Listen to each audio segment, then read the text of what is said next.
안녕하세요, 디어니팟입니다. 오늘은 디즈니 크루즈 예약을 준비하는 분들을 위해 나에게 맞는 아이티너레리 고르는 법, 객실 고르는 법, 시즌별 가격 차이와 비수기 공략법까지 알아보도록 하겠습니다. 디즈니 크루즈를 알아보며 막상 예약하려고 보니 출발하는 항구도 많고 날짜도 다양하고 심지어 스테이트룸 종류가 너무 많아 당황스러우시죠? 공부해야 할 것도 알아야 할 것도 그리고 기억할 것도 너무 많은데요. 일단 너무 복잡하게 생각하지 마시고 몇 가지 질문만 대답을 하시면 웬만한 선택지들이 좁혀집니다. 먼저 어느 항구에서 출발하실지를 정하시고 어느 달에 가실지만 정하시면 선택지는 10개 미만에서 5개 미만으로 좁혀집니다. 그럼 디즈니 크루즈가 현재 출항하는 항구를 알아보자면 미국에서는 플로리다, 텍사스, 그리고 캘리포니아가 있습니다. 이 중 플로리다의 포트 커나버랄이 디즈니월드와 약 45분 거리에 위치해 있어 가장 인기 있는 노선들이 있습니다. 유럽에서는 스페인의 바르셀로나, 이태리의 로마, 영국의 사우스햄튼이 있고 캐나다에서는 밴쿠버 그리고 푸에르토리코의 세난에서도 출발을 합니다. 그리고 2026년 3월에 운항을 시작한 싱가포르의 디즈니 어드벤처도 추가되어 출발 항구의 선택지는 더욱더 다양해졌습니다. 디즈니 크루즈라인은 현재 8척의 배를 운항하고 있으며 얼마 전 발표된 위시 클래스의 마지막 배인 디즈니 빌리브가 2027년 선보일 예정이고 2031년까지는 총 13척의 배가 운항할 예정입니다. 출발 항구와 배를 고르셨다면 편안한 여행을 위해 제일 중요한 스테이트룸을 고르시면 되는데요. 스테이트룸은 개개인의 원하는 여행 스타일이나 여행 구성원에 따라 달라질 수 있기 때문에 신중하게 고르셔야 합니다. 예약은 허니팟을 통해 하신다면 전문 크루즈 플래너와 상의하에 스테이트룸을 같이 고르실 수 있고 스테이트룸 외에도 여러 요청사항이나 로테이셔널 다이닝의 순서 조정, 알러지 및 선호 식단 등을 미리 파악하여 완벽한 크루즈 여행이 되도록 도와드립니다. 허니팟을 통해 예약하시면 가격은 디즈니 공식 홈페이지와 동일하며 추후에 프로모션이 나오면 최종 결제일 전이라면 변경도 가능합니다. 또한 허니팟만의 추가 혜택은 물론 번거로운 문의사항이나 요청사항을 대리인으로 디즈니 측과 직접 소통하며 세밀하게 관리해드립니다. 만약 여행 플래닝을 혼자 하시는 것을 선호하신다면 디즈니 공식 홈페이지를 통해서 하시면 됩니다.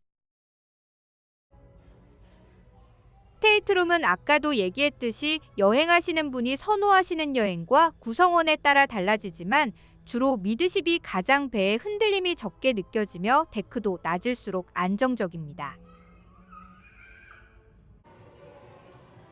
하지만 뷔페 레스토랑이나 베버리지 스테이션과 가까운 곳을 원하신다거나 키즈클럽과 가까운 곳을 원하신다면 동선이 가장 효율적인 객실 위치를 선택하시면 됩니다.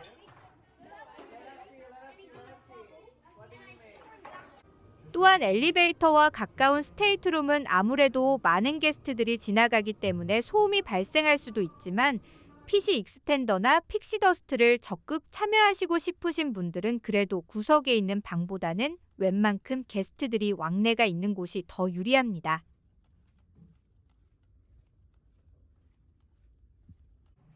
이것 외에도 기항지에 따라 배의 왼쪽인 포트사이드가 더 뷰가 좋은지 오른쪽인 스타보드 사이드가 좋은지도 결정되기도 합니다.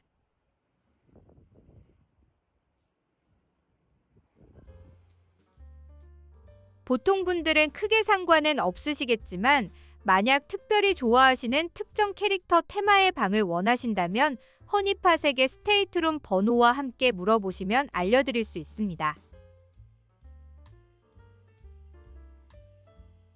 그럼 방의 종류와 가격대를 한번 보겠습니다.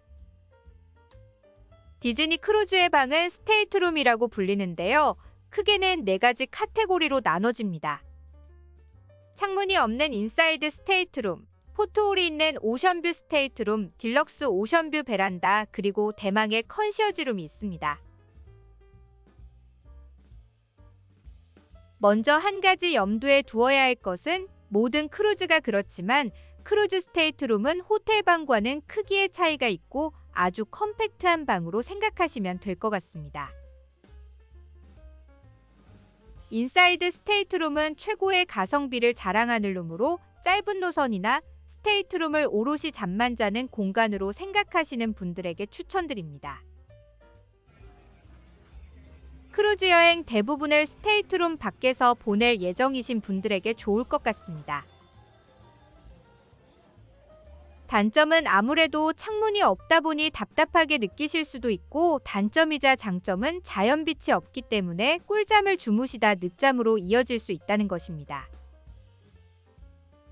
한 가지 주의하셔야 할 점은 디즈니 어드벤처의 인사이드 스테이트룸의 매트리스는 일반 매트리스보다는 두께가 얇아 조금은 불편하다는 평도 있으니 참고하시길 바랍니다.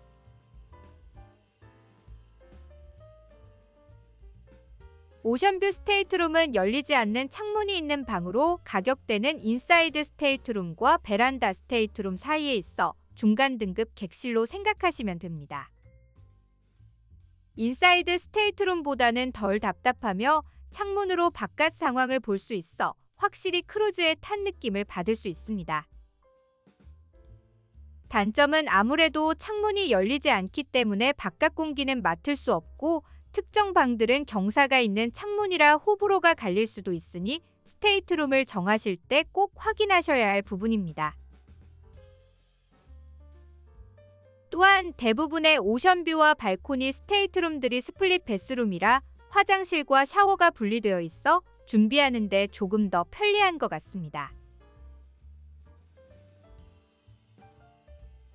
보통 퀸 베드와 더불어 저녁에는 천장에서 내려오는 벙크 베드와 소파 베드로 여러 명이 잘 수 있게 만들어줍니다.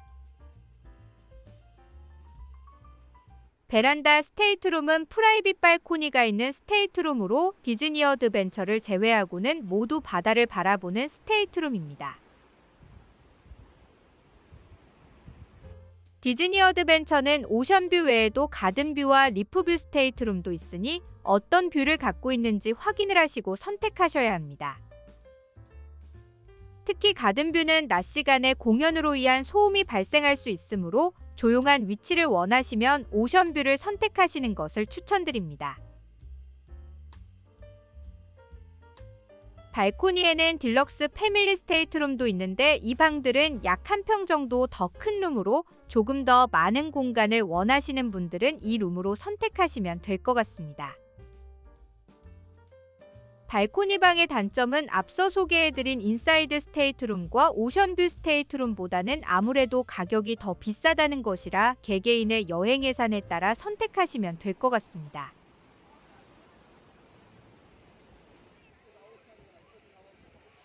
미국에서 출발하는 디즈니 크루즈는 아무래도 아이들이 있는 가족들 위주이다 보니 학교 방학 스케줄에 따라 가격 차이가 있습니다. 크루즈 가격이 가장 저렴할 때는 1월과 2월, 그리고 가을 학기가 시작되는 8월 말부터 9월과 10월입니다. 8, 9, 10월은 아무래도 허리케인 리스크가 있어 조금 불안하실 수 있지만 크루즈는 웬만하면 취소는 안 되고 허리케인 방향을 피해서 이동하거나 기항지 일정을 수정할 수는 있습니다. 그럼 제일 중요한 가격을 알아볼 텐데요. 아무래도 가장 저렴한 가격은 일찍 예약을 할 때입니다. 미리 예약을 하는 것이 베스트이지만 몇 년 사이에 디즈니의 크루즈선이 많아지며 항해가 임박한 크루즈의 프로모션도 자주 선보이고 있어 최근에는 조금 다른 추세의 예약 패턴을 보이고 있습니다.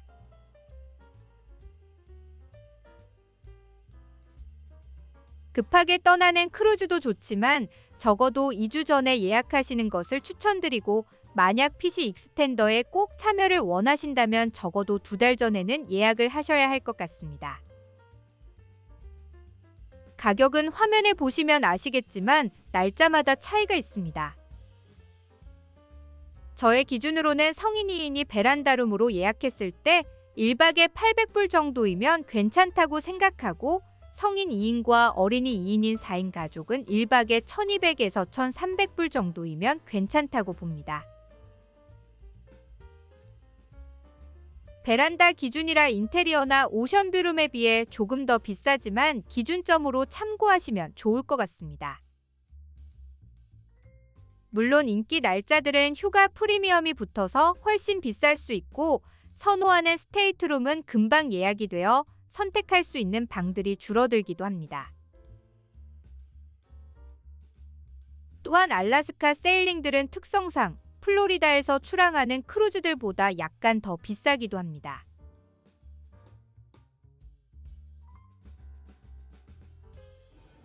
위시 클래스 선박인 디즈니 위시, 디즈니 트레저, 그리고 디즈니 데스티니는 다른 배에 비해 신형이라 조금 더 비싸기도 합니다.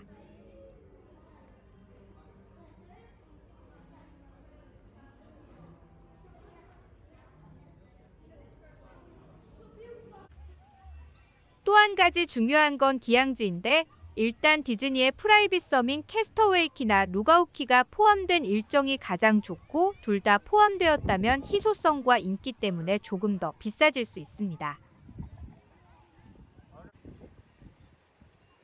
이것은 기항지날 추가로 쇼어 익스커전을 구매를 안 해도 섬에서 비치나 액티비티를 즐기며 식사까지 할 수 있다는 아주 큰 장점이 있기 때문입니다.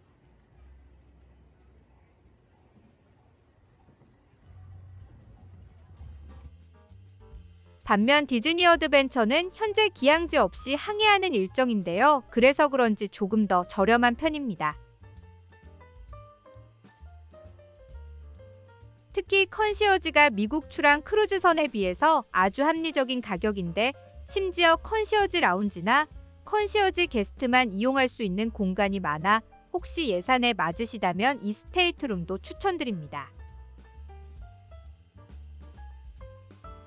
마지막으로 컨시어지 스테이트룸이 있는데 이 스위트룸들은 매우 가격이 높고 방 사이즈도 천차만별이라 다음번에 따로 소개해드리기로 하겠습니다.